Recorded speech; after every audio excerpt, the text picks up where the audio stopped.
Hello, and once again, it's a happy independence anniversary to you. I am John Bello.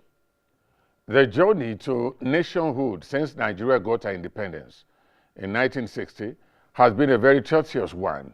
The 3-year civil war and military incursion into Nigeria's politics have left a very checkered history and a continuous struggle to right what has gone wrong over the years.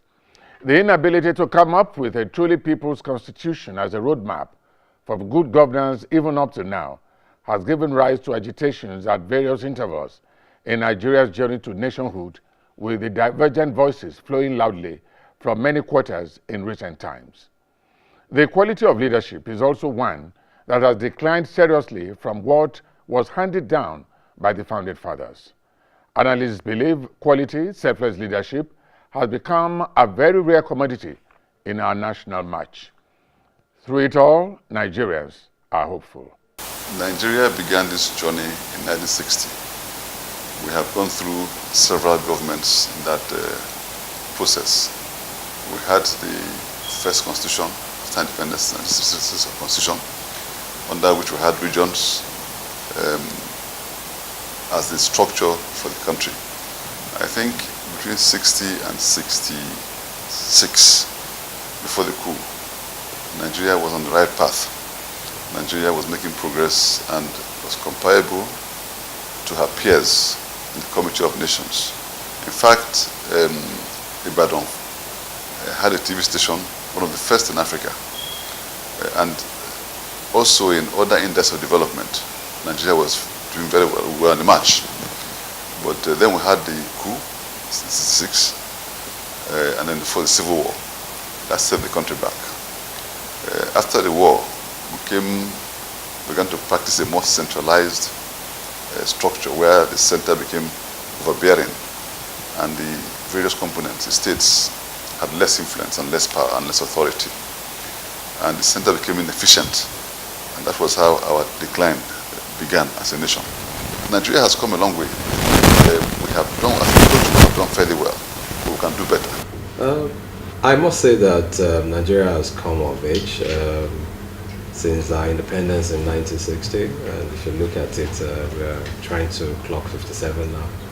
And in my opinion, it's been a long and tortuous journey. The original concept of the country, when the country was given independence in 1960, the pre-independence time, we had a situation where the country, were divided into 3 regions. By independence, we still had 3 regions.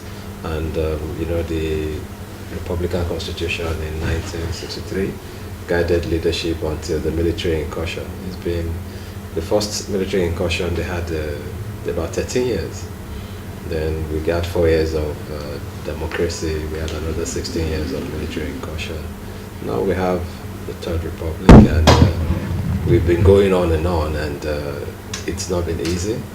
But I must say that in all, we've defied all odds. We are one country, even though we have our differences and we have agitations coming up right now.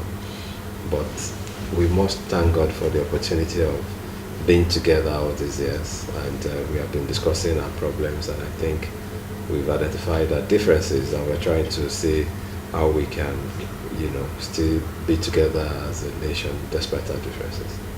I think it's been a commendable journey, but it could have been better. But we still thank God that we still have a peaceful country as a job.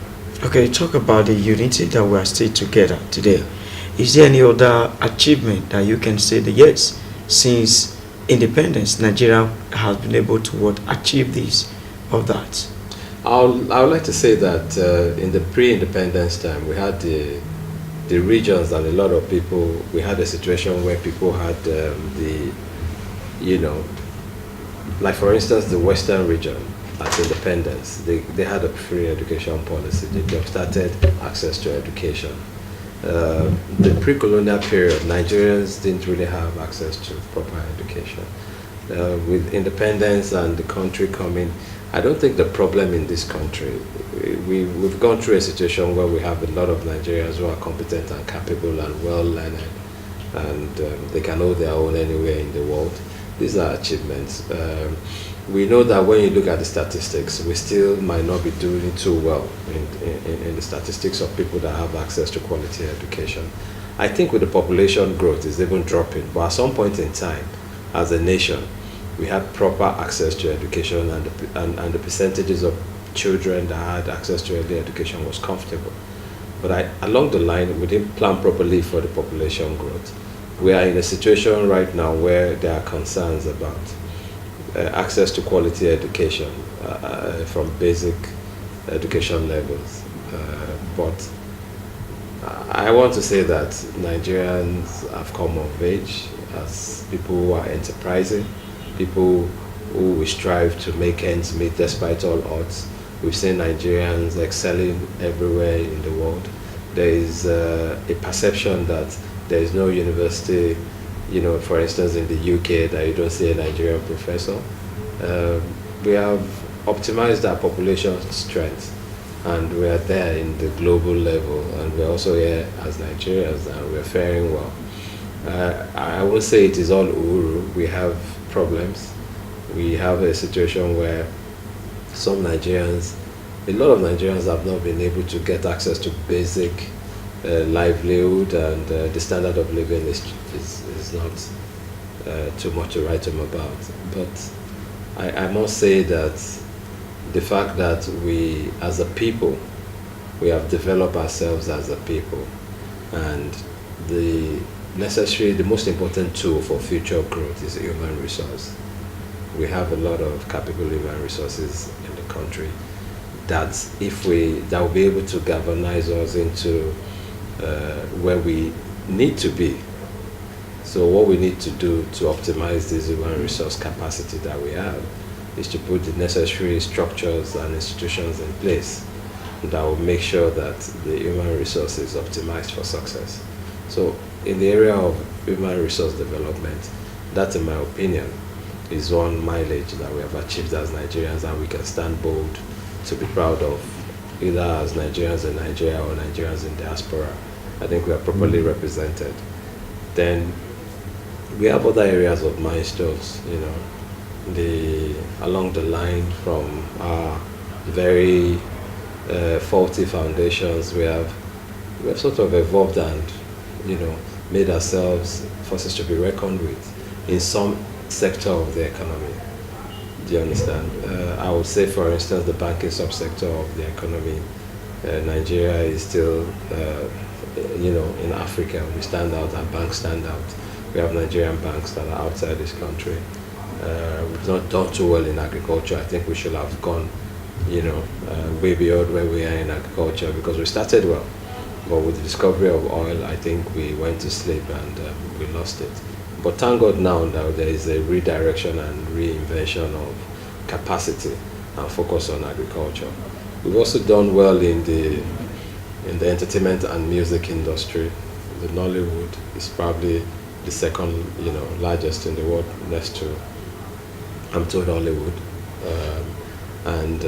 Our Nigerian entertainers are becoming global ambassadors of the country. So that subsector is also thriving well. So I want to say that even in the face of some of these things that are not too good, we still have some things to say that these are good milestones that can be, consoling. To say that it's not all bad story being in Nigeria and being Nigerians.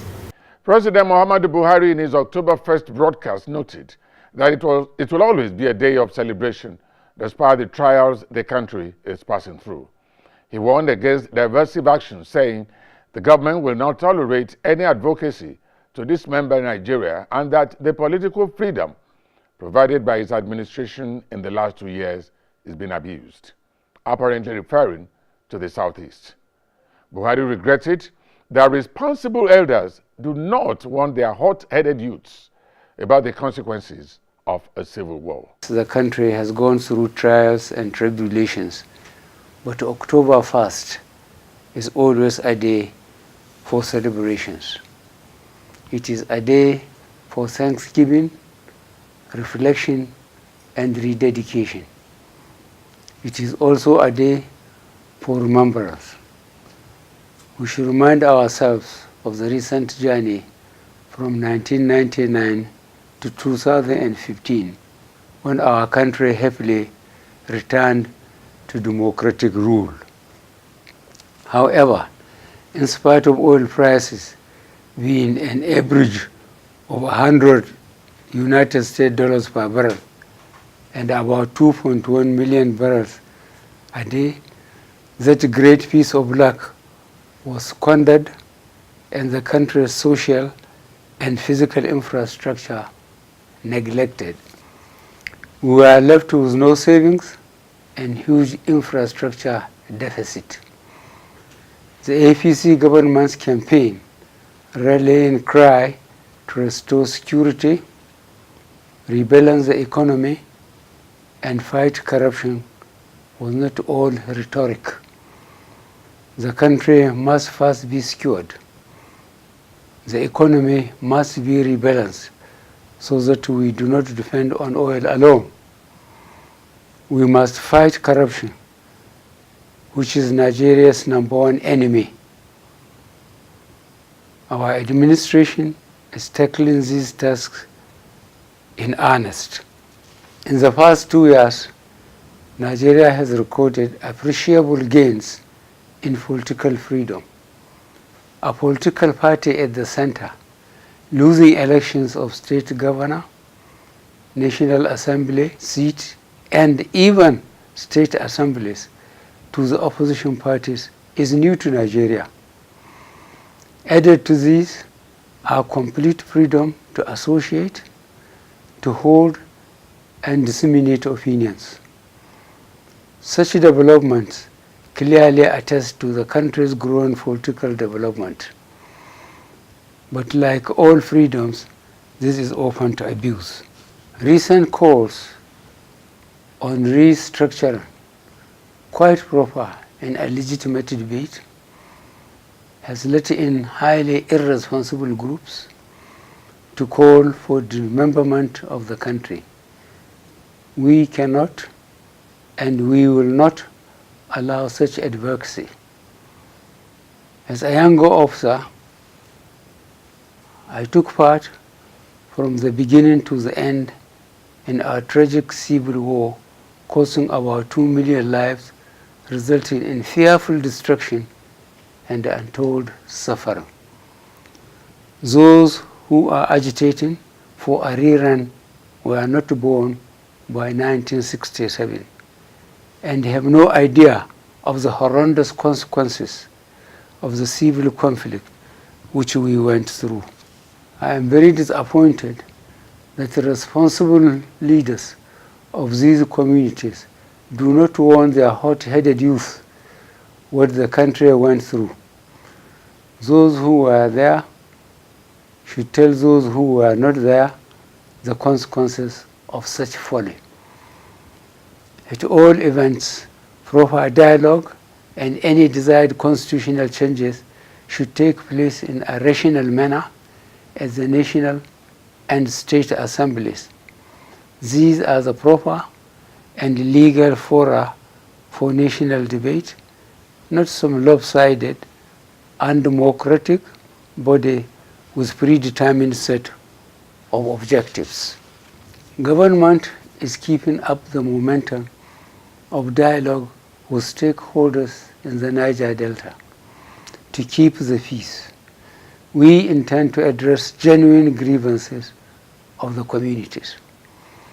Government is grateful to the responsible leadership of those communities and will pursue lasting peace in the Niger Delta.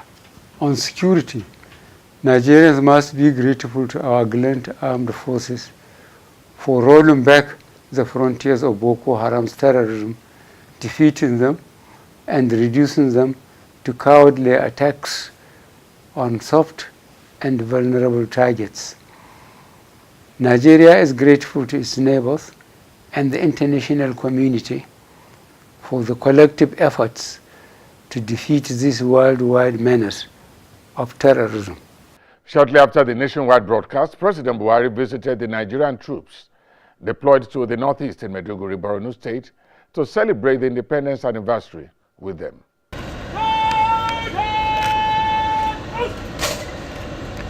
Nigerian troops in Maiduguri got a surprise visitor for the 57th Independence Day celebration, the nation's president and their commander-in-chief, Muhammadu Buhari. Addressing troops at the parade ground, President Buhari commended their sacrifice and urged them to remain loyal to the country. I am here to greet you and to tell you that it's one of the best services that you have to stand firm and serve your country. Your rights as Nigerians, as loyal Nigerians, will be guarded jealously. I expect in return for you to be loyal. Otherwise, the center will not hold.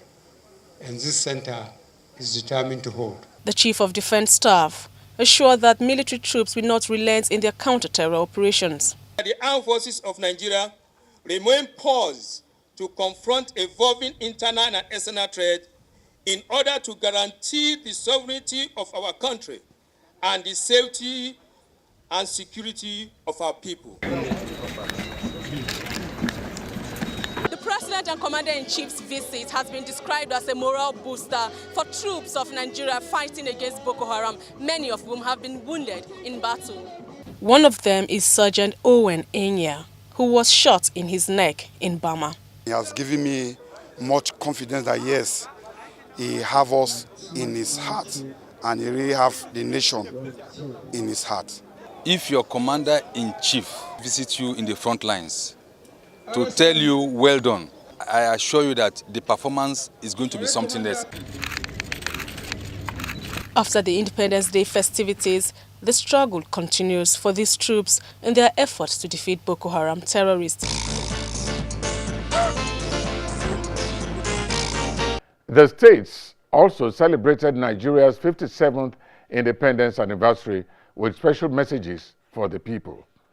Some of the governors asked their colleagues in leadership positions to be sincere with the people and foster peace and unity. It will be better if our leaders get more sincere than ever before. The deceit in the polity is unfortunate. Whatever it is, we thank God for statehood, having a country of our own at 57. But if the leaders are sincere, it will get better.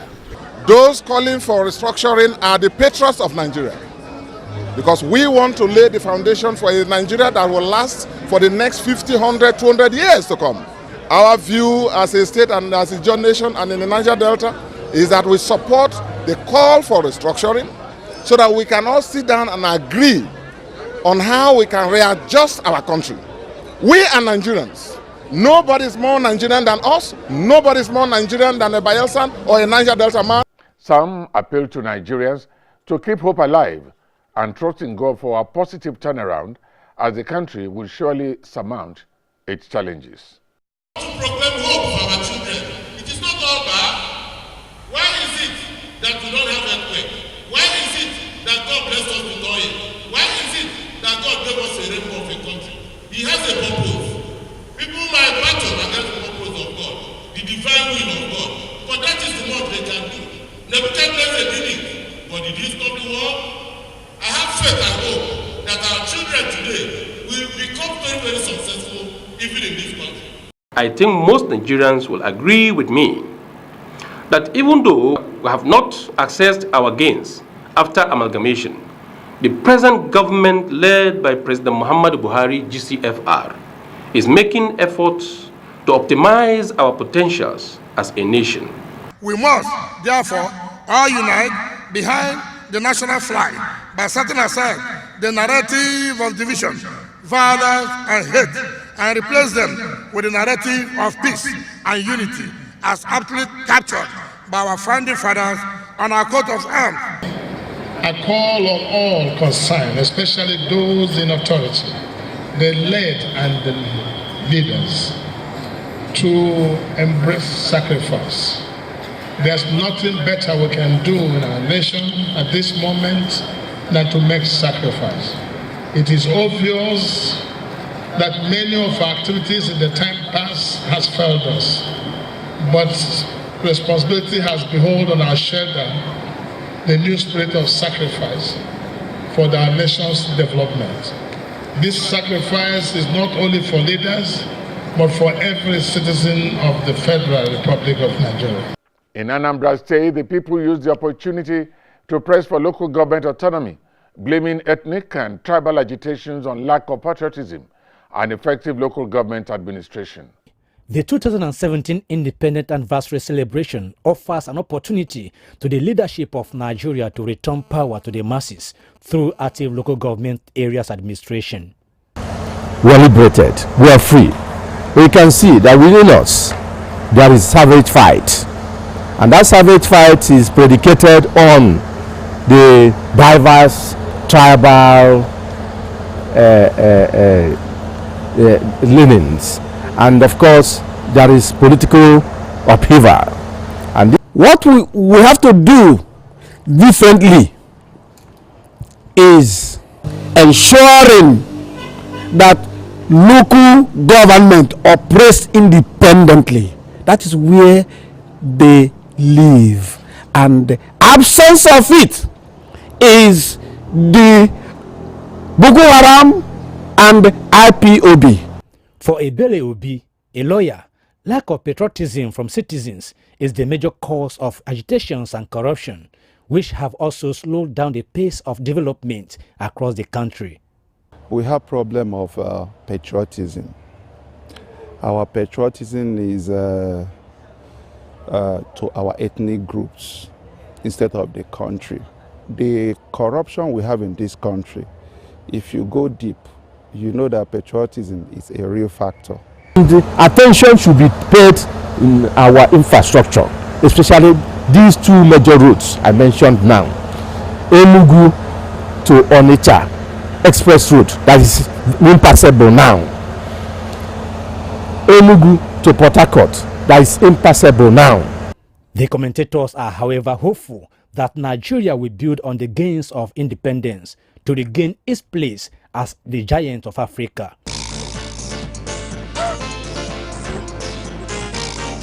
Senate leader Ahmed Lawan says the solution to Nigeria's problems lies with good governance and not the much-touted restructuring. He spoke with AIT's Omo Bazwaye. Well, we thank the Almighty God that we are still in a democracy. And of course, this is the longest stretch of our democratic journey and political evolution in this country, having remained in democracy for over 18 years, consecutive years. Let me say that Nigeria has made some pretty progress. We have developed, even though I must qualify it, that we would have loved to be better than what we are today. We would have achieved much more than we have today, given the potentials that Nigeria has. But be that as it may, I believe that we have journeyed fairly well, especially recently. We had ups and downs, especially the early days of the life of this country, when we had to go through a civil war, which was a very unfortunate thing. But of course, it happened, and it is there for us to learn lessons from. We had military interruptions of our democracy. The military governments in some ways contributed to the development of Nigeria, but of course it was a disruption of the democratic journey. There's something, I mean, little or nothing that we can do about that. It is part of our history. But I want to say that as of today, we must be grateful to the Almighty God that we are 57 years old as a country, that Nigeria fought a civil war, had so much political tension. At one point you will imagine or even believe that Nigeria will break into pieces and there will never be a country called Nigeria except in the papers telling the story. But here we are still here. And I believe that this is because God loves Nigeria, but we also have some leaders that are genuine, that are committed to ensuring that Nigeria remains one and that we move steadily in growth and development. So I want to say that it's not enough to say We have about 200 universities. We have bridges and roads. Anybody could do that. No. What we haven't done, I think, is to have leaders who will transform the attitude of Nigerians into a better, more patriotic disposition. I always believe that it's not in the resources that you have that you can develop and achieve your potentials. It's in your attitude, in your orientation to development. In a situation where you'll construct roads and bridges and have bridge protectors and so on, and someone will go and remove the iron for something else, you know that you need to orientate such a society. No. So we need to look at the social engineering element of our development. Now, all through these 57 years, the nation's Nigeria is still standing strong, but all through this period, our unity seemed to have been, a bit shaky. Now, as a leader in this country, of recent we have heard about agitations here and there, IPOB this, IPOB that, even quick notices. What more do you think we need to do at this time to strengthen our unity? I will plead that we should be much more patriotic. We should be much more considerate. We should respect each other's views. If we think we should follow this path or this route to do something or achieve something, and I say, no, I don't think this will take me to where you are saying it will take us to, then you should insist on why am I holding a different opinion. Try to understand me. Don't assume because I say I'm not going to follow you, I'm an idiot. It doesn't mean that. The problem we have is there are people who are genuinely complaining about issues in Nigeria. And we must admit, there are people who are genuinely complaining of either they haven't been able to be brought on board in their thinking, the desired appointments or whatever. But there are people, and they are more in number, who are not genuine, who are opportunistic, who are looking for ways to even overthrow the current system so that they can we all start all over again, so that they can find a room to participate. What I will tell us as leaders is we should do our possible best to ensure that we continue to be inclusive in what we do. Let everybody who is a stakeholder feels that he or she is being part and parcel of what we do here in the country in terms of leadership. This is where we wrap up this edition of Democracy Today. I am Ogie Bello. Keep a date with us tomorrow.